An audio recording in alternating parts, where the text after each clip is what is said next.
in hierdie tyd van partytjie en was ek toe in 'n tweede verhouding. So dit was so oor 'n tyd van 4 jaar het ek toe in 'n tweede vaste verhouding. Hy het my toe een aand in die middestad van Johannesburg was ons by 'n klub 5 uur in die oggend en daar was nie meer geld vir dwelms nie.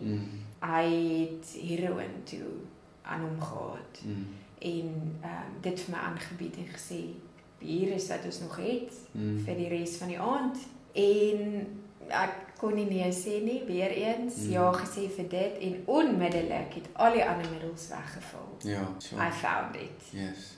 This is the ultimate. Ja. En die middel maak jou teruggetrokke. Dis nie 'n partytjie. Nie. So ewe skielik het die leefstyl weer begin verander. So dit was weer teruggetrokke, nie meer uitgegaan nie, nie daai verskriklike laat aande gehad nie. En toe begin heroïne my lewe oorneem. Soveel so dat ek nie my studies gemaak het nie. Deure wat vir my oop gestaan het vir ongelooflike geleenthede by die SAIK en TV-presenter en al sulke goed het ek toe geskop want ek het heroïne toe my leefstyl gemaak.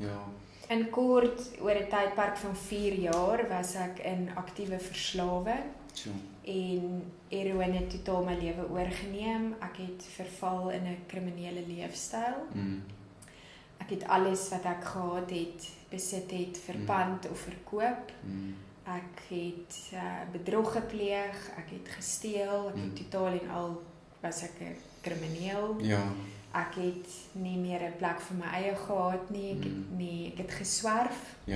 So ek het of by vreemde huise geslaap of in my kar.